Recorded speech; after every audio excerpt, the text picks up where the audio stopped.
Hello my dear friends, welcome back in today's class. आज के video में हम लोग आपके साथ डिस्कस करेंगे सारे के सारे स्टडी मटेरियल के जो क्वेश्चंस हैं, एक बार उसको देख लेते हैं।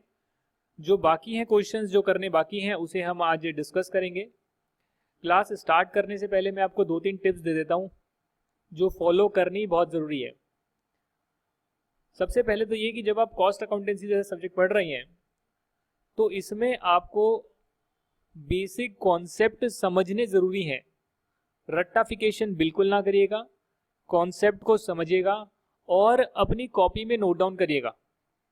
तो अगर आप अपनी कॉपी में नोट्स बना रहे हैं, जो मैं आपको यहाँ पर लिखवाता हूँ, जो मैंने 110 नोट्स दिए हैं, साथ में जो बातें बताता हूँ उसे कॉपी में अच्छे से उतारा है तो बहुत हो गया।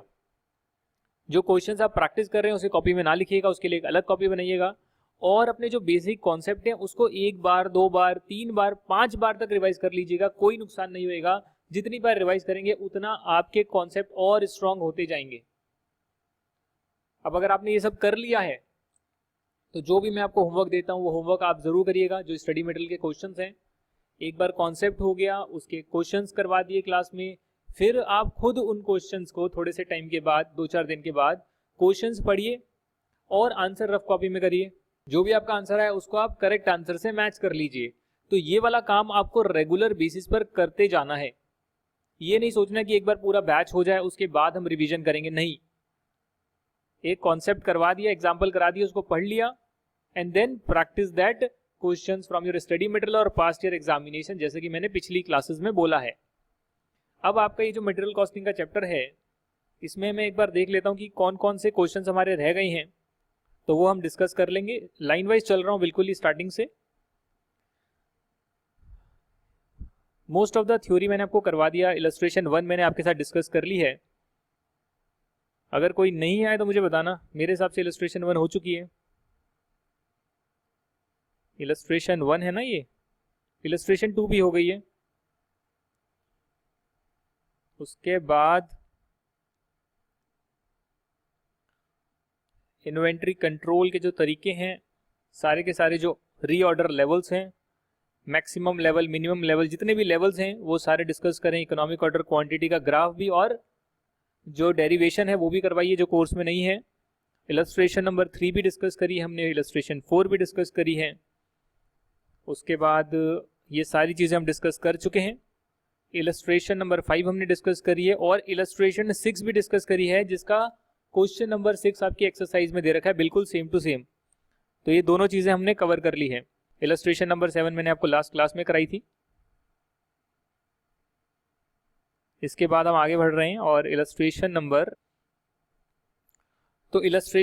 8 आज की क्लास में हम करेंगे।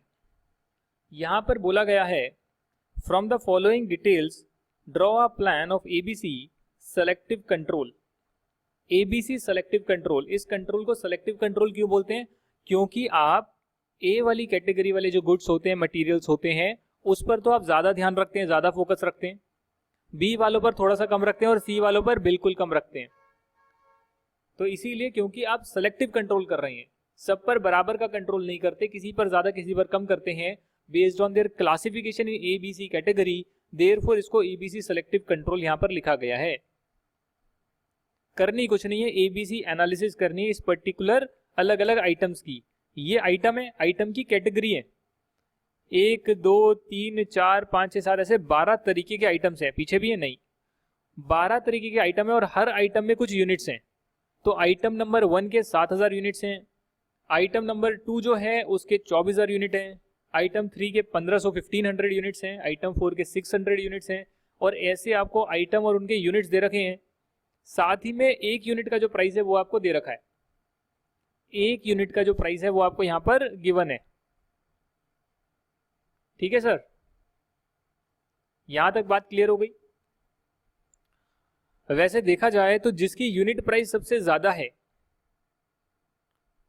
जैसे ये 10 आ गया, जिसकी यूनिट प्राइस सबसे ज्यादा है, कायदे में तो वो महंगे वाले प्रोडक्ट होने चाहिए, कायदे में वो महंगे वाले आइटम्स होने चाहिए जिस पर हमें ज्यादा कंट्रोल रखना पड़े। बट अगर उनकी क्वांटिटीज बहुत कम है, इस केस की बात नहीं कर रहा हूं, अदरवाइज मैं बता रहा हूं कि एक आपका आइटम है जिसकी लेट्स से कि 10 रुपए पर यूनिट की कॉस्ट है, बाकी सभी आइटम्स की 5 रुपए 4 रुपए 6 रुपए है। पर जो 10 रुपये पर आइटम की जिसकी कॉस्ट है वो आप सिर्फ 10 ही क्वांटिटी में रखते हो और बाकी सारे तो आप 500 1000 क्वांटिटी में रखते हो। तो देखा जाए तो हालांकि इसकी पर यूनिट कॉस्ट ज़्यादा है पर ओवरऑल बहुत ज़्यादा कम है इसकी कॉस्ट, और इस वजह से मैं इस पर ज़्यादा कंट्रोल नहीं रखूंगा। जैसे कि मैंने आपको एग्जांपल दिया था रैनबैक्सी का, तो वहाँ पर कुछ अलग इशू था। तो वहाँ पर एक ही पर्टिकुलर इंजेक्शन 50,000 रुपये का होता था, या एक पर्टिकुलर मेडिसिन जो है लाख रुपए की होती थी, 2 लाख 3 लाख रुपए की होती थी। तो वहाँ पर कंट्रोल अच्छा रखना पड़ता था। अगर ऐसा रहता कि वहाँ पर की जो पर यूनिट कॉस्ट है लगभग सभी मेडिसिन की 100 रुपये है और किसी मेडिसिन की 400 रुपये है, तो ऐसा नहीं होता कि 400 वालों पर मैं बहुत ज़्यादा कंट्रोल रखूंगा, ऐसा नहीं होता। हाँ, अगर वो 400 रुपये जो पर यूनिट की कॉस्ट है उसकी क्वांटिटीज बहुत ज़्यादा होती और ओवरऑल में बहुत ज़्यादा वैल्यू बन रही होती तो मैं उस पर ज़्यादा कंट्रोल रखूंगा। और अगर 400 रुपये पर यूनिट है, बाकियों की 100 रुपये 200 रुपये 350 रुपये 300 रुपये है, 50 रुपये भी है, तो फिर इतना फर्क नहीं पड़ेगा। फिर मैं देखूंगा ओवरऑल में किसकी ज़्यादा बन रही है प्राइस, ओवरऑल में वैल्यू किसकी ज़्यादा है। पर एक तरफ 300 400 500 पर यूनिट और एक तरफ 50,000 1 लाख पर यूनिट, तो बहुत डिफरेंस था। उस डिफरेंस की वजह से वहां पर हम कंट्रोल उन मेडिसिन पर ज्यादा रखते थे, पर यहाँ पर यूनिट में इतना डिफरेंस नहीं है। हाँ, 0.4 का भी है, 0.5 का भी है, 1.5 रुपये 5 रुपये 10 रुपये 22 रुपये 7 रुपये 6 रुपये से अलग अलग पर यूनिट कॉस्ट हैं। बट ऐसा नहीं है कि 2 रुपये 5 रुपये और फिर सीधा ही 500 रुपये 1000 रुपये 150 रुपये की एक पर यूनिट कॉस्ट दे दी, ऐसा नहीं है। तो ठीक है, खैर वो तो एक अलग मुद्दा है। बट हम अभी एबीसी एनालिसिस में क्या करेंगे, उसमें हम क्वांटिटी के हिसाब से, जैसे कि जो आइटम्स है उसकी जो क्वांटिटीज दे रखी है 7000 24000 1500 600 38,000 40,000 60,000 3,000 300 29,000 11,500 4,100 टोटल क्वांटिटीज हैं सभी आइटम्स की मिलाकर 2,19,000। तो ये जो आपकी सारी यूनिट्स आ गई है, इसे आप देख लेंगे कि इसका कितना परसेंटेज है। आइटम 1 की जितनी क्वांटिटीज है उसका टोटल क्वांटिटी में कितना परसेंटेज है। 7,000 divided by 2,19,000 will give you almost 3%। वैसे भी देखा जाए तो इतना ही आएगा, 2 लाख का 3%, 2,10,000 का 3%, 7,000 के करीब ही आएगा। तो 3.193% आ गया। कैसे करा, 7,000 डिवाइड बाय 2,19,000, आइटम्स में कितनी क्वांटिटी है और टोटल नंबर ऑफ क्वांटिटीज कितनी है, तो हमने हर का परसेंटेज टर्म्स में निकाल लिया कि ये कितने परसेंटेज है टोटल का, ये परसेंट कितना है टोटल का, ये कितना परसेंट है टोटल का, 600 कितना परसेंट है टोटल का, ऐसे हमने सबका निकाल लिया और इन सभी का परसेंटेज टोटल तो 100 आ रहा है। ऐसा हमने इसलिए करा क्योंकि क्वांटिटी टर्म्स में हम देखना चाहते हैं कि हम किस पर्टिकुलर आइटम्स की क्वांटिटी सबसे ज्यादा रखते हैं इन परसेंटेज टर्म्स और किसकी हमारे पास जो क्वांटिटी है वो कम है। तो क्वांटिटीज में कौन सा ज्यादा है कौन सा कम है हमने ऐसे देखा। अब हमने यूनिट कॉस्ट से मल्टीप्लाई करा तो हमारे पास हर आइटम की, उस पर्टिकुलर आइटम में जितनी क्वांटिटीज हैं उनकी टोटल कॉस्ट आ गई। 7,000 आइटम्स, फर्स्ट आइटम में 7,000 यूनिट्स थे, एक की यूनिट प्राइस है 5 रुपीज पर यूनिट, तो टोटल आ गया 35,000। ऐसे कर कर आपने सबको मल्टीप्लाई कर दिया यूनिट कॉस्ट से, 24,000 मल्टीप्लाई बाय 3, 1500 मल्टीप्लाई बाय 10, और टोटल कॉस्ट आपने उस पर्टिकुलर आइटम में जितनी क्वांटिटीज हैं सबकी आपने टोटल कॉस्ट निकाल ली।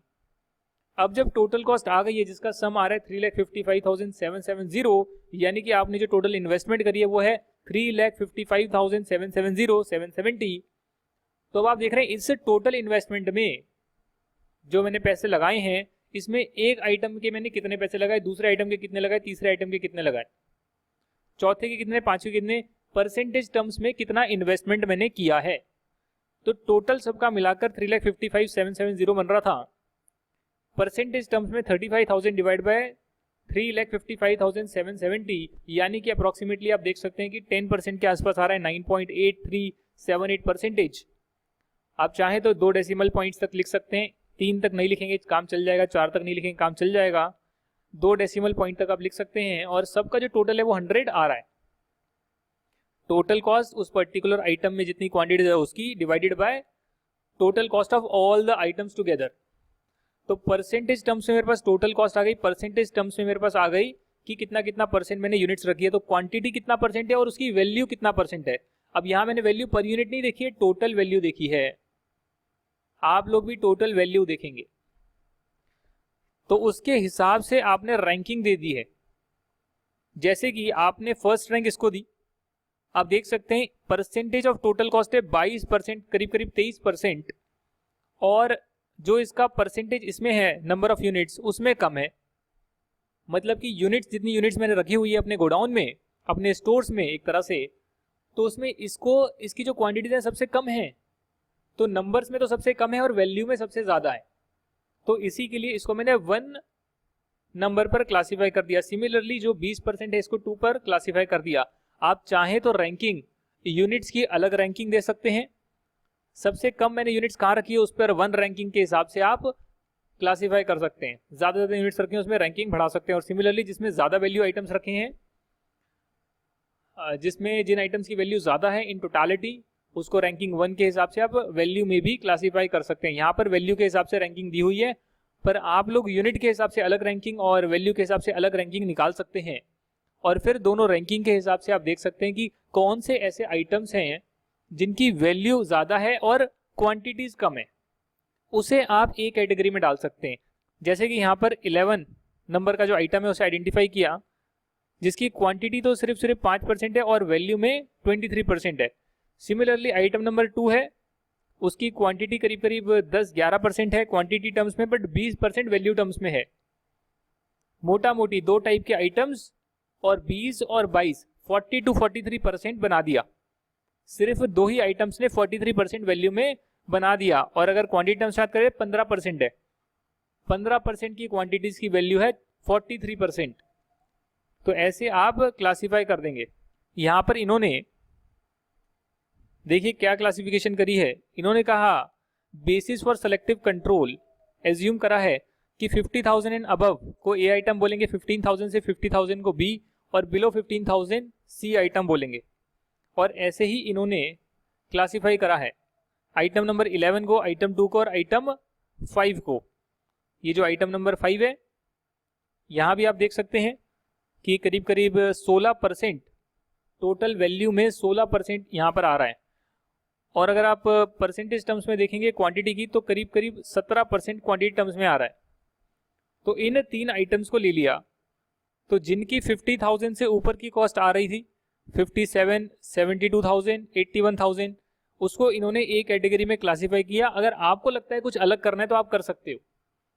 आप जो अपनी एजम्पशन है वो यहाँ पर लिखकर आओगे एग्जाम में। इन्होंने अपनी एजम्पशन लिखी है कि 50,000 से ऊपर वालों को हमने ए लिया है, 15,000 से 50,000 को बी आइटम लिया है, बिलो 15,000 को सी आइटम लिया है। पहले आप रैंकिंग करेंगे और उसके बाद जो आपकी कॉमन सेंस है उसके हिसाब से आप क्लासीफाई करेंगे कि ए कैटेगरी में कौन सा आएगा, बी में कौन सा आएगा, सी में कौन सा आएगा।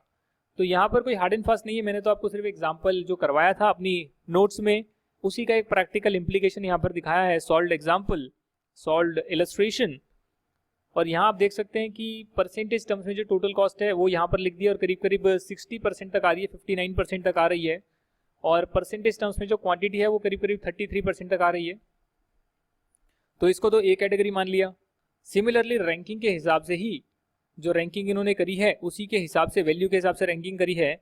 आप देख सकते हैं परसेंटेज कितनी है उसके हिसाब से रैंकिंग करी है। ये फर्स्ट है 22%, ये सेकंड है 20%, ये थर्ड है, कहाँ गया 16%, उसके बाद फोर्थ आएगा 9%, फिफ्थ आएगा 7%, सिक्स्थ आएगा 5 पॉइंट समथिंग %, उसके बाद 7 है 4 पॉइंट समथिंग, 8 है 3 पॉइंट समथिंग, 9th है 3 पॉइंट, फिर उससे कम 11 में 2 पॉइंट, 12th में 0.6746%, 12th में 0.6746%। तो वैल्यू के हिसाब से क्लासीफाई कर दिया यहाँ पर और उसके हिसाब से एबीसी में कैटेगराइज कर दिया। जो उसका बेसिस लिया एबीसी में कैटेगराइज करने का वो आपने यहाँ लिख दिया। आप अलग तरीके से क्लासीफाई करना चाहे आप कर सकते हैं, पर आपकी स्ट्रैटेजी ये रहनी चाहिए कि वैल्यू में सबसे ज्यादा और क्वांटिटीज में कम हो उसको आप ए कैटेगरी में डालें। जो उसके बाद जो आ रहे हैं आइटम्स 15,000 रुपये से लेकर 50,000 रुपये से नीचे नीचे तक के, उन सभी को यहाँ पर डाल दिया। और परसेंटेज टर्म्स में जो टोटल कॉस्ट में आ रहा है उसमें वो करीब करीब 26% आ रहे हैं, और क्वांटिटी टर्म्स में जो परसेंटेज टर्म्स में आ रहा है उसमें 24% आ रहे हैं, यानी मीडियम मीडियम। अब एग्जैक्टली 20-20 मैच नहीं होएगा, ठीक है, 24-26 ऑन एन एवरेज मैच हो रहा है, ठीक है। आपको प्रैक्टिकल होना पड़ेगा, तो प्रैक्टिकल टर्म्स में आप देखेंगे तो 24%, 26%, ठीक है। क्वांटिटी 24%, टोटल कॉस्ट 26%, और बाकी जो बच गया उसको सी कैटेगरी में डाल दिया। आप अपने हिसाब से क्लासीफाई करेंगे, ये मैंने आपको होमवर्क में भी दिया था क्वेश्चन। और यहाँ आप देख सकते हैं कि सिर्फ 13-14% ये वैल्यू में है और 42% क्वांटिटी टर्म्स में है जो कैटेगरी सी आ रही है। यानी कि जो 15,000 से कम के आइटम्स हैं जिनकी टोटल कॉस्ट 15,000 से कम आ रही है, उन सभी को मैंने कैटेगरी सी में डाला है। ये एजम्पशन मैंने लिखी है, इसका कोई हार्ड एंड फास्ट रूल नहीं है। आप कुछ और एजम्पशन ले सकते थे, आप 15,000 की जगह 16,000 ले लेते। 16,000 से कम वाली जो है मैं कैटेगरी सी में डालूंगा। पर ऑलमोस्ट जब आप कैटेगराइज करेंगे तो आपका जो निष्कर्ष निकलेगा, रिजल्ट निकलेगा, वो यही निकलेगा कि वैल्यू में सबसे ज्यादा, क्वांटिटी में कम, वैल्यू में मीडियम, क्वांटिटी में मीडियम, कैटेगरी बी, वैल्यू में सबसे कम, क्वांटिटी में सबसे ज्यादा, कैटेगरी सी। ऐसे आप 3 कैटेगरीज में बांटेंगे। एबीसी एनालिसिस की कुछ एडवांटेजेस भी हैं, जैसे आप देख सकते हैं, क्योंकि आपने कैटेगराइज कर दिया तो आप ज्यादा ध्यान उस पर देंगे जिस पर जो ए कैटेगरी वाले आइटम्स हैं, और इससे आप अपनी कॉस्ट बचा सकते हैं। अगर आप कंट्रोल सभी पर सेम लगाएंगे तो आपकी कॉस्ट ज्यादा आएगी, इसलिए आप सेलेक्टिव कंट्रोल कर सकते हैं। ठीक है जी, तो यही सब एडवांटेजेस हैं। सिस्टमैटिक वर्किंग होगी, लेस अटेंशन रिक्वायर्ड है, कंटिन्यूटी इन प्रोडक्शन रह सकती है। थ्योरेटिकल क्वेश्चन है, इलस्ट्रेशन 9 में आपको करवा चुका हूँ। इलस्ट्रेशन 9 के बाद इलस्ट्रेशन नंबर 10 में आपको करा चुका हूँ। ये सारे मेथड में आपको करा चुका हूँ। इन्वेंट्री टर्नओवर रेशियो करा चुका हूँ। इलस्ट्रेशन 10 हमने कर ली है एग्जाम्पल में, और इलस्ट्रेशन नंबर 11 करेंगे। From the following data for the year ended 31 दिसंबर, जो भी 2019 है, 2020 है, calculate the inventory turnover ratio of the 2 items and put forward your comments on them. Opening stock given है, परचेज गिवन है, closing stock given है, material A का material B का, दोनों का इन्वेंट्री टर्नओवर रेशियो निकालना है। तो पहले इन्वेंट्री टर्नओवर रेशियो का फॉर्मूला आपको पता होना चाहिए कॉन्सेप्ट के साथ। इन्वेंट्री टर्नओवर रेशियो होता है जो आपने उस पीरियड में कंजम्पशन करी है डिवाइड बाय एवरेज इन्वेंट्री, जिस भी इन्वेंट्री का आप टर्नओवर निकाल रहे हैं। तो सिमिलरली यहाँ पर आप मटेरियल ए का अगर टर्नओवर निकालेंगे तो इसकी कितनी कंजम्पशन आपने उस पीरियड में करी है, और एवरेज अपने पास आप कितना रखते हो, उससे पता लगेगा कितनी बार पूरा आप उस इन्वेंट्री को खाली कर चुके हो। तो यहाँ पर आप देखेंगे ओपनिंग स्टॉक है आपका 10,000, क्लोजिंग है 6,000, तो एवरेज आ जाएगा 8,000। 8,000 तो आप एवरेज रखते हो, और कंजम्पशन कितनी कर लेते हो वो देखना। Opening plus purchase minus closing, opening plus purchase minus closing आ गया कंजम्पशन। इसका फॉर्मूला अच्छे से समझाया हुआ है आपको। इतना मेरे पास पहले से था, इतना मैंने और खरीदा, पर बच इतना ही रहा है क्योंकि बाकी का कंज्यूम हो गया होगा, इसी कारणवश मेरे पास क्लोजिंग इतना कम आ रहा है। एक कारण और भी हो सकता है कि अगर आपने वेस्टेज कर दी है तो भी आपके पास क्लोजिंग कम हो सकता है, पर उसे भी नॉर्मल वेस्टेज को आप कंजम्पशन में काउंट करोगे, एब नॉर्मल को आप डेफिनेटली हटा दोगे। उसकी भी चर्चा हम ऑलरेडी कर चुके हैं स्टार्टिंग वाली क्लासेस में। अभी एग्जाम्पल आएगा तो डिस्कस करेंगे, उससे पहले अभी ये देखते हैं। 10,000 प्लस 52,000 माइनस 6,000 आपका आ जाएगा करीब करीब 56,000। तो 56,000 का मटेरियल कंज्यूम करा है और 8,000 एवरेज रखते हो अपने पास, तो 52 डेज का इन्वेंट्री टर्नओवर रेशियो नहीं आया है। 52 डेज इन्वेंट्री टर्नओवर रेशियो नहीं आया है, 52 डेज होल्डिंग पीरियड आया है, क्योंकि इन्वेंट्री टर्नओवर रेशियो हमेशा टाइम्स में निकलता है, और 7 टाइम्स आपका इन्वेंट्री टर्नओवर रेशियो आ गया कि जो आपकी एवरेज इन्वेंट्री है 8,000 की, वो 7 बार पूरे साल में उस पीरियड में टर्न करती है। मतलब 8,000 आए, 8,000 गए, फिर 8 आए, फिर 8 गए, फिर 8 आए, फिर 8 गए, ऐसे 7 बार रोटेट हो गया। जितनी बार रोटेशन करोगे उतना मतलब कम इन्वेस्टमेंट में ज्यादा कंजम्पशन आप कर पा रहे हो, उससे आपका बिजनेस में इन्वेस्टमेंट कम लगेगी बट रेवेन्यू ज्यादा आएगा। तो टर्नओवर अच्छा हो, जितना ज्यादा उतना बेटर है। और नंबर ऑफ डेज के लिए अगर आप देखना चाहते हैं कितने दिन अपने पास होल्ड करके रखते हैं एक पर्टिकुलर साल में, तो फिर आप साल में जितने डेज होते हैं उससे डिवाइड कर सकते हो इन्वेंट्री टर्नओवर रेशियो को, जिसके लिए आप 360 या 365 ले सकते हो। तो यहाँ पर वही किया है, और 52 डेज आपके पास आंसर आया है कि 52 डेज आप होल्ड करते हो और उसके बाद आपकी इन्वेंट्री खाली होती है। क्योंकि अगर एक साल में 7 बार रोटेट कर रहे हो इन्वेंट्री को, तो कितने कितने दिनों के बाद एक बार इन्वेंट्री पूरी खाली हो रही है। जितनी आती है 8,000 का जो स्टॉक है वो खाली होता है, 52 डेज पर खाली हुआ, फिर 52 डेज पर फिर खाली हुआ, फिर 52 डेज पर खाली हुआ, ऐसे 7 बार हो गया। ठीक है जी, इसको बोलते हैं holding period. Similarly material B का आप देख सकते हैं 9,000, 11,000 ओपनिंग क्लोजिंग है, एवरेज आ गया 10,000, और करीब करीब अगर आप देखेंगे तो आपने 25,000 की कंजम्पशन करी है। Opening stock plus purchases minus closing stock. Consumption करी है 25,000 की, एवरेज आ रहा है 10,000 का, इसका मतलब 2.5 टाइम्स आपका इन्वेंट्री टर्नओवर रेशियो आ गया। और जब आप ईयर में कितने दिन होते हैं या मंथ होते हैं उससे आप डिवाइड कर देंगे इन्वेंट्री टर्नओवर रेशियो को, तो आपके पास होल्डिंग पीरियड ऑफ इन्वेंट्री आ जाएगा। ये कितने दिन तक आप इन्वेंट्री होल्ड करते हैं अपने पास, जितना कम होल्ड करेंगे उतना बेटर है, जितना हाई टर्नओवर होगा उतना बेटर है। यहां तक की बात समझ में आ गई, सिंपल सा एग्जांपल था। तो हम आगे बढ़ेंगे और यहां आप देखेंगे कि यहां पर अभी कोई भी एग्जांपल नहीं है, एक नया कॉन्सेप्ट जरूर आ रहा है जिसके एग्जांपल्स यहां पर दे रखे हैं और वो मैं आपको कॉन्सेप्ट करवाने के बाद करवाऊंगा। कॉन्सेप्ट आज की क्लास में कराऊंगा, एग्जांपल नेक्स्ट क्लास में कराऊंगा। सीए फाउंडेशन का है आपका जो कॉन्सेप्ट है, सीए फाउंडेशन के आपके कॉन्सेप्ट हैं, ज़्यादा डिफिकल्ट नहीं है सर। अभी हम एक्सरसाइज पोर्शन पे चलते हैं मेरे हिसाब से, क्योंकि यहाँ कुछ खास है नहीं। लास्ट कॉन्सेप्ट आपका बचा है, उसके बाद आपकी सारे क्वेश्चन हो जाएंगे। इलस्ट्रेशन 1 हो गया, 2 हो गया, 3 हो गया है, 4 हो गया है, 5 हो गया है, 6 जो है आपका इलस्ट्रेशन 6 का बिल्कुल मिलता जुलता सेम टू सेम है, एक भी फिगर भी इधर उधर की नहीं है। 7 हो गया है, 8 करना है। अच्छा, इन्वेंट्री टर्नओवर रेशियो निकालिए सर। ओपनिंग गिवन है, क्लोजिंग गिवन है, 8,000 आ गया, परचेज इतनी गिवन है, क्या होगा सर? तो अगर आप वही आ गया तो सेम ही दे रखा है मेरे हिसाब से, 56,000 डिवाइडेड बाय 8,000, 7 टाइम्स आ जाएगा। ये तो सेम ही क्वेश्चन दे रखा है जो अभी किया है हमने। इनके पास क्वेश्चन भी और नहीं है क्या?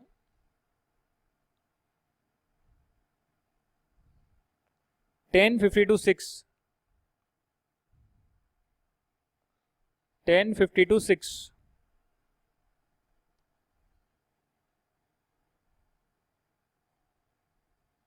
1052 6 सेम एग्जाम्पल दे रखा है जो अभी हमने डिस्कस करा। तो ये भी हो गया, अब ये भी हो गया, तो अब क्या बचा? टी लिमिटेड का ओपनिंग क्लोजिंग दे रखा है, 10th नंबर का क्वेश्चन दे रखा है। इसे तो हम करेंगे, बट उससे पहले अभी मैं आपको कॉन्सेप्ट करवाऊंगा और कॉन्सेप्ट कराने के बाद फिर हम ये वाले क्वेश्चंस को डिस्कस करेंगे। तो अभी तक आपके लगभग सारे कॉन्सेप्ट हो गए हैं। एबीसी एनालिसिस, आपका जो ईओक्यू है, इन्वेंट्री लेवल्स हैं, आपका इन्वेंट्री टर्नओवर रेशियो है, मटेरियल की वैल्यूएशन है, एबनॉर्मल लॉस, नॉर्मल लॉस का ट्रीटमेंट है, और जो पूरा का पूरा मटेरियल प्रोक्योरमेंट प्रोसीजर है, या फिर आप कह सकते हैं फैक्ट्री में कैसे काम होता है, वो सारी चीजें मैंने आपको बताई। तो एक कॉस्ट अकाउंटिंग का पूरा एक आपको एक पिक्चर क्रिएट कर दी आपके माइंड में। ये पिक्चर आप हमेशा ही अपने माइंड में रखेंगे। सीए फाइनल तक काम आएगा, प्रैक्टिकल जब आप आर्टिकलशिप में जाएंगे तब काम आएगा, जब हम और चैप्टर्स करेंगे तब काम आएगी। तो ये पूरी की पूरी पिक्चर जो आपकी बनी है स्टार्टिंग से एंड तक, इंट्रोडक्शन से लेकर, कॉस्ट शीट से लेकर, मटेरियल से लेकर, जो पूरा का पूरा आपकी जो पिक्चर बन रही है, ये अपने दिमाग में स्टोर रखिएगा, सारे नोट्स दोबारा से पढ़िएगा। और आज मैं आपको जो कॉन्सेप्ट्स करवाऊंगा, एक छोटे से कॉन्सेप्ट्स हैं, ज़्यादा नहीं है। उसके बाद जो क्वेश्चंस हैं वो कल की क्लास में हो जाएंगे। तो आप कह सकते हैं कल की क्लास में लगभग आपका मटेरियल कॉस्टिंग कंप्लीट हो जाएगा। उसके बाद फिर हम लेबर ओवरहेड प्रोसेस करेंगे। तो समझ लेना कि अब हमारा 50% काम हो चुका है। बैच कंप्लीशन हो जाएगा सर, 2 महीने लगेंगे, 2 महीने में हो जाएगा जहां तक मुझे लग रहा है। तब तक चलो ठीक है, हम स्टार्ट करते हैं। आज एक नया कॉन्सेप्ट है, just in time inventory management. अभी तक हम सोचते आए हैं कि यार कैरिंग कॉस्ट ज़्यादा हो जाएगी, या फिर स्टॉक आउट कॉस्ट ज़्यादा हो जाएगी, या फिर ऑर्डरिंग कॉस्ट को मेंटेन करते हैं। ये कॉन्सेप्ट ही अलग है, ये मॉडर्न कॉन्सेप्ट है, और ये कहता है कि यहाँ पर हम अपने स्टोर्स में जीरो इन्वेंट्री रखेंगे। कि क्यों हम स्टोर्स में रखने का खर्चा करें? समझ रहे हैं आप? हम अपने स्टोर्स में क्यों सामान रखें? हम ऐसा सप्लायर पकड़ते हैं जो जब हमें रिक्वायरमेंट होगी तब पहुंचा दे सामान तुरंत, या फिर सप्लायर को बोलते हैं कि जो हमारी मैन्युफैक्चरिंग यूनिट है उसके पास आप अपना गोडाउन रख लो, अपना स्टोर रख लो, ताकि जब भी हमें रिक्वायरमेंट हो आप हमें पहुंचा दो। हम आपसे एग्रीमेंट ये करेंगे, वो कहेगा मैं क्यों करूं भाई ऐसा, मैं तुम्हारे लिए अपना क्यों सेटअप करूं तुम्हारी मैन्युफैक्चरिंग यूनिट के पास। तो हम उससे ऐसा कहेंगे कि देखिए हम आपके साथ 5 साल का कॉन्ट्रैक्ट कर रहे हैं कि unless and until quality issue हो, या फिर आप प्राइस इस 10% से इंक्रीज करें हर पर्टिकुलर पर एनम बेसिस पर, अगर आप इसको मेंटेन रखते हैं तो हम आप ही से सामान खरीदेंगे और किसी से नहीं खरीदेंगे। समझ गए आप? एग्रीमेंट कर लिया एक पार्टी 5 साल तक उसको कॉन्ट्रैक्ट मिल गया कि हाँ जितना भी सामान आएगा मुझसे ही जाएगा, प्रोवाइडेड मैं क्वालिटी मेंटेन रखूं। और क्वालिटी मेंटेन करने के लिए भी क्या होगा कि आसपास की यूनिट में जो सप्लायर ने सेटअप किया है वहां पर आपके बंदे क्वालिटी एश्योरेंस के लिए जाएंगे, और जो भी चीजें वहां पर बन रही है वो भी मैन्युफैक्चरिंग कर रहा है, पर जो उसका फाइनल प्रोडक्ट होता है वो आपका इनपुट होता है, आपका रॉ मटेरियल होता है। तो वहां पर जो चीजें बन रही है उसकी क्वालिटी एश्योरेंस आपके बंदे ही करेंगे। हालांकि आप अपनी जगह पर इन्वेंट्री बिल्कुल नहीं रखेंगे और इसीलिए आपकी कोई कैरिंग कॉस्ट नहीं आएगी। आप लोग परचेज करेंगे जब रिक्वायर्ड है, यानी कि प्रोडक्शन स्टार्ट होगी जब ऑर्डर रिसीव होगा प्रोडक्ट का, और जब ऑर्डर रिसीव होगा उसके बाद आप मटेरियल की रिक्वायरमेंट जो है वो भेजेंगे परचेज डिपार्टमेंट को। उसके बाद जो ऑर्डर है रॉ मटेरियल का वो सप्लायर को जाएगा और सप्लायर मटेरियल भेज देगा। क्योंकि सप्लायर आसपास ही लोकेटेड है, हो सकता है कि वो कहीं और लोकेटेड हो, बट उसने आपकी मैन्युफैक्चरिंग यूनिट के आसपास ही एक ऐसी जगह रखी है जहां पर वो सामान को स्टोर करके रखता है, और जब आपकी रिक्वायरमेंट आती है वो आप तक पहुंचा देता है। जैसे कि ब्रांचेस होती है, तो उस सप्लायर ने अपनी एक ब्रांच आपके ऑफिस के पास रख ली है, आपकी फैक्ट्री के पास रख ली है, क्योंकि आपने उसको बोला है कि 5 साल तक तुझी से खरीदेंगे। तो दोनों का एक एग्रीमेंट हो गया, और उस वजह से ऐसा प्रोसेस चलता है कि आपकी सारी की सारी जो हेडेक है मटेरियल परचेज करने से मटेरियल रखने की, वो सारी हेडेक अब सप्लायर की हो गई है। क्वालिटी एश्योरेंस आपकी टीम जरूर कर सकती है कि एक स्टैंडर्ड क्वालिटी का प्रोडक्ट निकल कर आए, क्योंकि आपके पास यहाँ पर टाइम बिल्कुल भी नहीं होएगा। अगर मटेरियल खराब आ गया तो आप उसको रिटर्न करें, दूसरी जगह से मंगाएं, बहुत डिफिकल्ट रहेगा, क्योंकि आपने स्टोर में कुछ नहीं रखा हुआ है। इसीलिए जो आपके बंदे हैं वो वहां पर रहेंगे, वो वहां पर चेक वगैरह करते रहेंगे पीरियोडिकली, और जब भी रिक्वायरमेंट होगी आप तक सामान पहुंच जाएगा। इसी को हम बोलते हैं just in time inventory management. जिस टाइम इन्वेंट्री चाहिए उसी टाइम आ जाए। तो बहुत अच्छा प्रोसीजर है, एक नया प्रोसीजर है। अब देखते हैं how records are maintained in stores. अब अपने काम की बात करते हैं। क्वांटिटी स्टोर्स में रखी हुई है बहुत सारी, पर उसे मेंटेन कैसे करते हो, रिकॉर्ड्स को रखते कैसे हो, अलग अलग स्टॉक का जो रिकॉर्ड है उसे आप कैसे मेंटेन कर रहे हो, वो हम यहां पर पढ़ेंगे sir. Records of stores are maintained in 3 forms. Bin card की फॉर्म में आप रिकॉर्ड्स रख सकते हो कितनी इन्वेंट्री आपके पास है। स्टॉक कंट्रोल कार्ड की फॉर्म में आप रख सकते हो कि हाँ आपकी इतनी इन्वेंट्री आपके पास पड़ी है। स्टोर्स लेजर बना सकते हो, पूरे पूरे बड़े बड़े लेजर्स आप क्रिएट कर सकते हो, जिसमें आप हर एक इन्वेंट्री आइटम का अलग लेजर बनाओगे। आइटम का, जैसे अभी हमने 12 आइटम पढ़े थे एबीसी एनालिसिस में, तो 12 आइटम के 12 लेजर बनेंगे। आइटम आ रहा है, आइटम जा रहा है, क्या बैलेंस है, उसका आप सारा लेजर में रखोगे। कितनी क्वांटिटी है, कितनी अमाउंट है, वो सारा का सारा इसमें मेंटेन किया जाएगा, और कॉस्ट अकाउंटिंग डिपार्टमेंट है ये सारी चीजें मेंटेन करेगा। जैसे ही जो आपकी रिकॉर्डिंग स्टार्ट होगी, जब आपके पास गुड्स रिसीव्ड नोट आएगा, मटेरियल रिक्विजिशन नोट आएगा, तो तभी आप रिसिप्ट की और इशू की एंट्री पास करेंगे। जब नोट बन जाएगा, ये वाला डॉक्यूमेंट बन जाएगा, तो कॉस्ट अकाउंटिंग डिपार्टमेंट जो है वो एंट्री पास करेगा। और यहां पर जो रिकॉर्ड है वो आप तभी करेंगे जब ट्रांजैक्शन हो चुकी है। ट्रांजैक्शन हो गई, गुड्स रिसीव नोट आ गया, उसके बाद आप रिकॉर्ड करेंगे ना। और जब मटेरियल रिक्विजिशन नोट आ गया उसके बाद आप इशू रिकॉर्ड करेंगे। तो एक डॉक्यूमेंट क्रिएट होने के बाद आप रिकॉर्ड करेंगे। डेफिनेटली जो मटेरियल रिक्विजिशन नोट आया है उस पर जब स्टोर डिपार्टमेंट का थप्पा लगा होगा, स्टैंप लगी होगी, साइन किए होंगे स्टोर कीपर ने, उसके बाद जब आपके पास पहुंचेगा कॉस्ट अकाउंटिंग डिपार्टमेंट में, तभी आप रिकॉर्डिंग करेंगे। अब प्रोडक्शन डिपार्टमेंट ने मटेरियल रिक्विजिशन नोट दिया और आपने एंट्री कर दी, बट स्टोर वाले ने इशू ही नहीं किया, तो आप स्टोर वाले के साइन होने के बाद ही तो रिकॉर्ड करेंगे। तो जब ट्रांजैक्शन हो चुकी है उसके बाद cost accounting department store laser में रिकॉर्डिंग करेगा। ये सारी चीजें जो हम पढ़ रहे हैं, स्टोर्स में हम रिकॉर्ड्स को कैसे मेंटेन करें उसके बारे में बात कर रहे हैं। तो स्टोर लेजर आप बना सकते हो। स्टॉक कंट्रोल कार्ड्स होते हैं जो आपके पूरी जगह पर जो जितनी भी आपकी जो इन्वेंट्री रखी हुई है उसका आपने एक कार्ड बना दिया। आइटम ए का इतना बचा है मेरे पास, आइटम बी इतना है, आइटम सी इतना है, एक कार्ड में सारी क्वांटिटीज लिख दी है। जब चेंज होगा तो रबड़ से मिटोकर पेंसिल से दोबारा लिख देना। ठीक है जी। ओवरऑल इन्वेंट्री की पोजीशन आपने स्टोर में क्या है वो एक जगह पर आपने लगा दी है चार्ट की फॉर्म में, जिसे आप स्टॉक कंट्रोल कार्ड बोलते हैं। इसमें रिकॉर्ड करेंगे आप रिसिप्ट जो इशू हो रही है, जो रिटर्न कर रहे हैं, जो करेंटली आपके पास इन हैंड स्टॉक पड़ा हुआ है उसकी क्वांटिटीज आएगी। क्वांटिटीज आएगी, वैल्यू नहीं आएगी sir.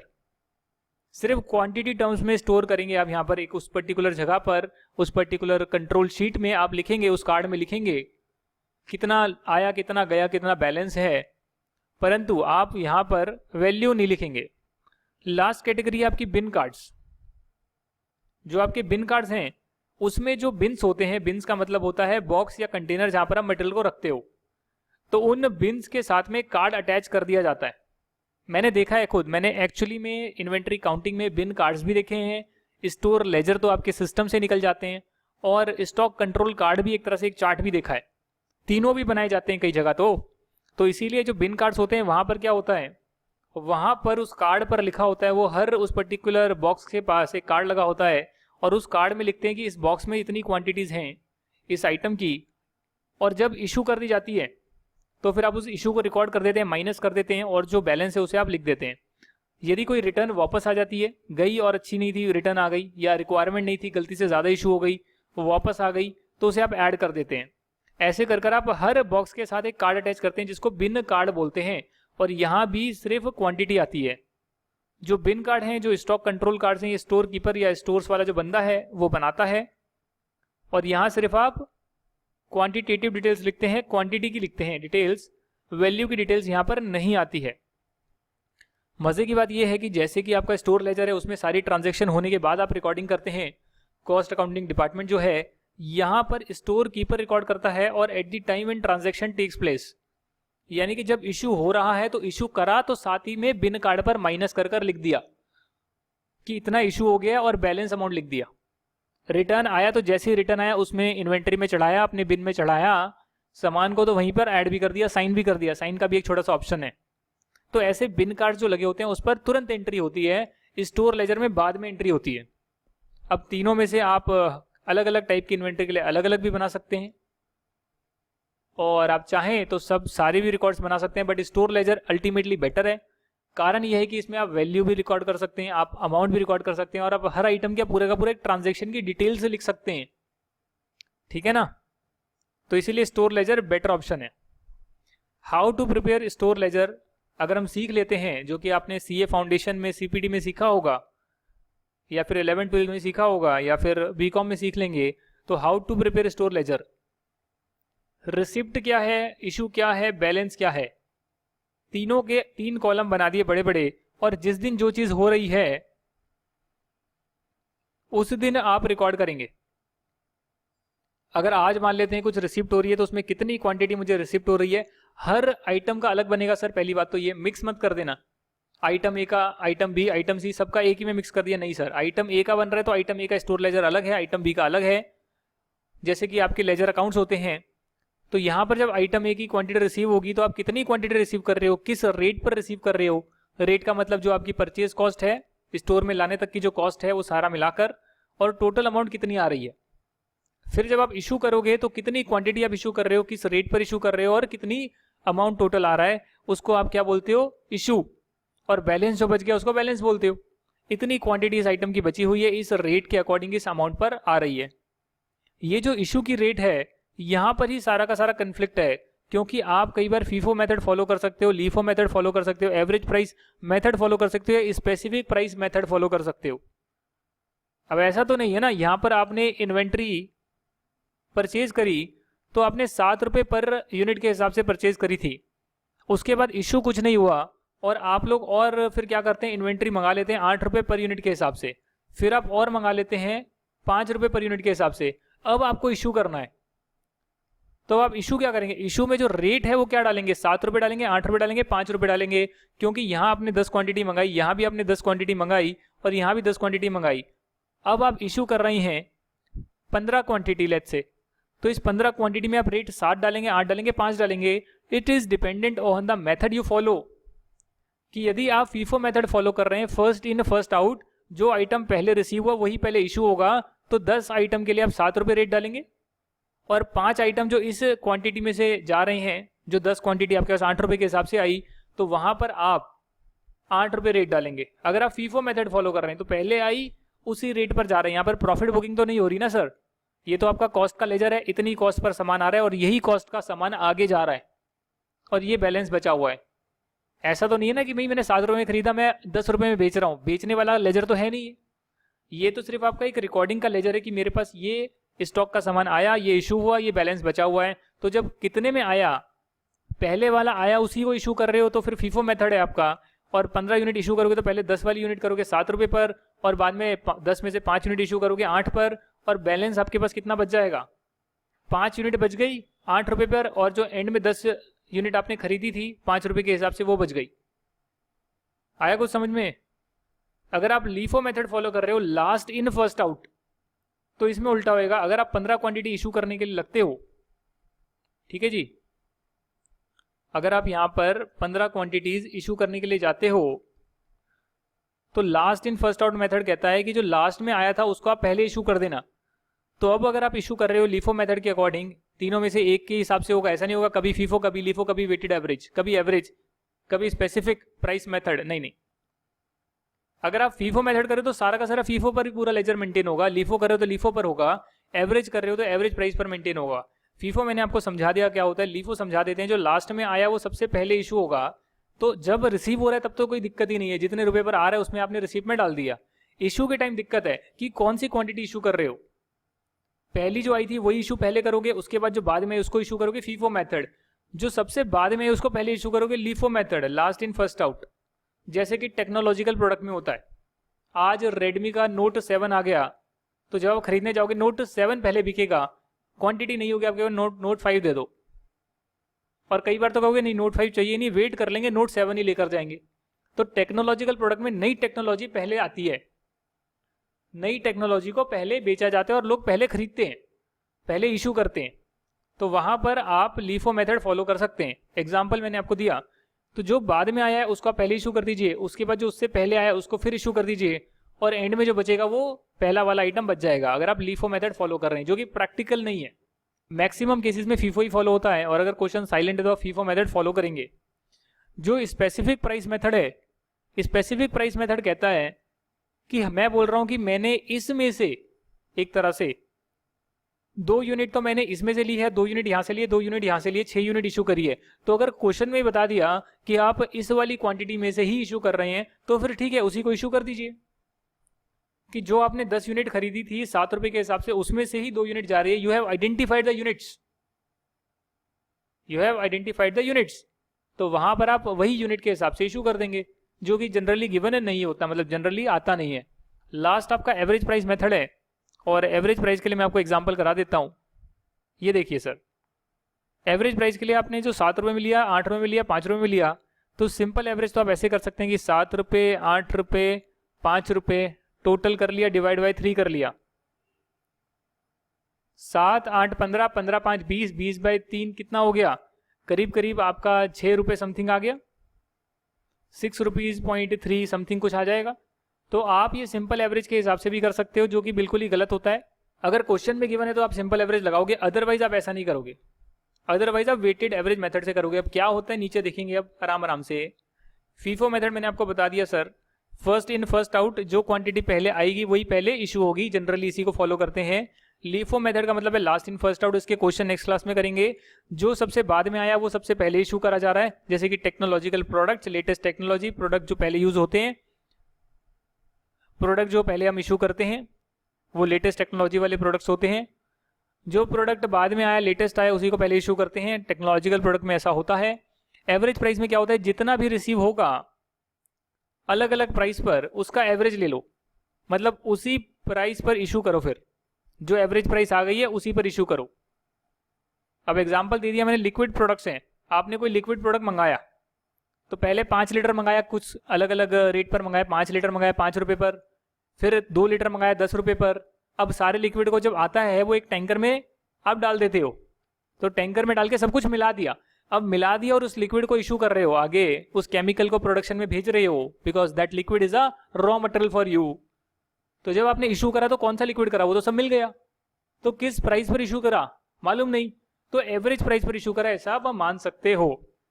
Purchased at different price then mixed now at the time of issue, it is not possible to identify which quantity is issued as all are mixed। तो उसको आप एवरेज प्राइस पर कर सकते हो, जिसके 2 तरीके हैं।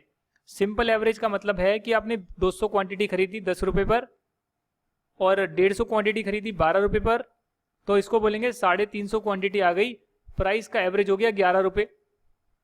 10 + 12 डिवाइड बाई 2 11, 10 और 12 के बीच में एवरेज कितना है 11।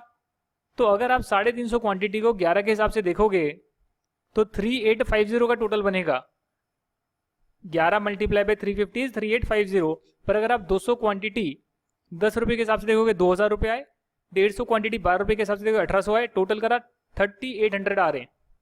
तो एक्चुअली में तो 3800 रुपीज आपने खर्च करे हैं, पर जब आप एक क्वांटिटी भी इशू करोगे तो 11 रुपए के हिसाब से आप इशू करोगे, और उस हिसाब से जो है आपकी जो वैल्यूएशन है वो गड़बड़ हो जाएगी, क्योंकि ऐसे एवरेज प्राइस का एवरेज डायरेक्टली करना गलत होता है।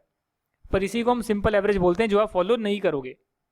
अगर क्वेश्चन में गिवन है तो फॉलो करोगे, अदरवाइज नहीं करोगे, क्योंकि ये मेथड बिल्कुल ही इनकरेक्ट है। वेटेड एवरेज मेथड आप फॉलो करोगे, जिसमें कहते हैं कि आपने अगर क्वांटिटी खरीदी 200 यूनिट्स की और 10 रुपए के हिसाब से खरीदी, तो आपने 2000 रुपए का खर्चा किया। फिर आपने और क्वांटिटी खरीदी उसी आइटम की 100 यूनिट्स और 12 रुपए के हिसाब से खरीदी, क्योंकि प्राइस चेंज होती रहती है, तो आपने 1800 रुपए का खर्चा किया। टोटल आपका जो खर्चा हो गया, टोटल जो आपने अमाउंट इन्वेस्ट कर दी, टोटल कॉस्ट जो लग गई है वो 3800 रुपीज की कॉस्ट लगी है। और जो टोटल यूनिट्स आपके पास अभी हैं वो 350 यूनिट है। तो total amount invested, total cost divided by total units, इससे आपका जो एवरेज प्राइस आएगा इसको हम वेटेड एवरेज प्राइस बोलते हैं।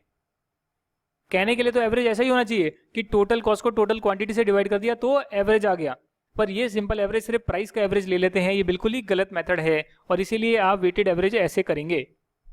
अगर एवरेज आता है लिखा हुआ तो आप वेटेड एवरेज मेथड लगाएंगे। समझे क्या कह रहा हूं मैं? मतलब कि यहां पर अगर आप इशू करते हैं 5 क्वांटिटीज, तो 5 क्वांटिटी को किस प्राइस पर इशू करेंगे? 7 पर, 8 पर, 5 पर। 10 क्वांटिटी 7 रुपए पर यूनिट पर आई, 10 क्वांटिटी 8 रुपए पर यूनिट पर आई, 10 क्वांटिटी 5 रुपए पर यूनिट पर आई। अब आप 5 यूनिट को इशू कर रहे हैं और वेटेड एवरेज मेथड के थ्रू आप इशू कर रहे हैं। तो पहले आप देखेंगे कि भैया 10 अगर मैंने क्वांटिटी ली है 7 रुपए के हिसाब से, तो 70 रुपए मैंने इन्वेस्ट करे, तो 70 रुपए की टोटल कॉस्ट है। फिर मैंने 10 क्वांटिटी और ली 8 रुपए के हिसाब से, तो मैंने 80 रुपए डाल दिए, और फिर मैंने ऐसे ही 5 रुपए के हिसाब से 50 डाल दिए। तो टोटल आपने देखा 200 रुपए आपने इन्वेस्ट कर दिए। 200 रुपए इन्वेस्ट करे 30 क्वांटिटी में, तो करीब करीब आ गया 6.66 करके कुछ आपके पास आ गया रेट। अब आप जो ये 5 इशू करेंगे वो इस रेट पर इशू कर देंगे। मतलब कि जितना भी आप परचेज कर रहे हैं उसमें जितनी क्वांटिटी है, जितना भी आप परचेज कर रहे हैं जितनी क्वांटिटीज आई, और उस क्वांटिटीज का जो भी आपका जो टोटल अमाउंट खर्चा किया उस सारे अमाउंट का टोटल और सारी क्वांटिटीज से डिवाइड कर दिया, तो एक एवरेज प्राइस आ गया। उसी पर आप बैलेंस लिख देंगे कि इतना एवरेज मेरे पास आया है। अगर आप वेटेड एवरेज मेथड फॉलो कर रहे हैं, अगर आप फीफो फॉलो कर रहे हैं तो फिर आप ऐसे नहीं करेंगे। फीफो में तो आप बोलेंगे कि पहले से जो 5 यूनिट इशू हुई है वो पहले वाली से इशू हुई है। लीफो फॉलो करेंगे तो बोलेंगे जो लास्ट में आया था उससे इशू हुई है, बाकी मेरे पास बैलेंस बचा हुआ है। और जब आप बैलेंस भी लिखेंगे तो लिखेंगे हाँ पहले में से इतना बचा है, दूसरे में से इतना, तीसरे से इतना। वेटेड एवरेज में बहुत सिंपल हो जाएगा। वेटेड एवरेज में एक ही आपकी प्राइस आएगी बैलेंस में, सारा टोटल सम अमाउंट का, टोटल सम क्वांटिटी का डिवाइड कर दिया रेट, यही आपका बैलेंस है। जब भी इशू करोगे इसी रेट पर करोगे। जैसे ही नेक्स्ट क्वांटिटी खरीदोगे तो आपका जो टोटल अमाउंट है बढ़ जाएगा, टोटल क्वांटिटी बढ़ जाएगा, नई रेट निकल कर आ जाएगी। वेटेड एवरेज में जैसे मैंने लिक्विड का एग्जांपल दिया, टैंकर में लिक्विड है, नया नया लिक्विड लाते हो अलग अलग रेट पर, उस टैंकर में डालते हो, सभी मिक्स हो जाता है, तो टोटल कितना खर्चा लगा डिवाइड बाय कितनी क्वांटिटी बची है, आपके पास एवरेज प्राइस आ गई। और जब आप इशू करोगे तो उसी प्राइस पर इशू करोगे। इसे वेटेड एवरेज मेथड बोलते हैं। ये तीनों मेथड जो हैं आपको फाउंडेशन या सीपीटी में कराए जाते हैं, 11th 12th में कराए जाते हैं, या फिर बीकॉम के फर्स्ट ईयर में भी करवाए जाते हैं। फिलहाल मैंने आपको सारे मेथड दोबारा से करवा दिए, और नेक्स्ट क्लास में इसका प्रैक्टिकल जो फॉर्मेट दिखाया है मैंने, यहाँ पर जो फॉर्मेट गिवन है इसके हिसाब से मैं आपको एक क्वेश्चन तो आपके नोट्स में करवा दूंगा, और मैं बाकी का क्वेश्चन जो आपका आएगा वो आपके स्टडी मटेरियल से डिस्कस करवा दूंगा। तो नोट्स के नोट्स बन जाएंगे। देखा जाए तो मैं आपको स्टडी मटेरियल ही कराऊंगा, बट उसमें टिक मार्क लगा दूंगा कि आप कॉपी में नोट डाउन कर लेना। जो भी स्टडी मटेरियल का क्वेश्चन है उस पर एक पे टिक लगवा दूंगा, उसे क्वेश्चन एंड आंसर अपने नोट्स में लिख लेना। आज के वीडियो में इतना ही है। नेक्स्ट क्लास में अच्छे से पढ़कर आइएगा, रिवाइज कर आइएगा, और स्टडी मटेरियल के आप क्वेश्चंस ट्राई कर सकते हैं। आरटीपी के क्वेश्चंस आप ट्राई कर सकते हैं दोबारा, पिछले पास्ट ईयर एग्जाम के क्वेश्चंस आप ट्राई कर सकते हैं, और जो अभी एग्जाम होने वाला है उसका भी क्वेश्चन आप देख सकते हैं। Thank you so much and bye bye.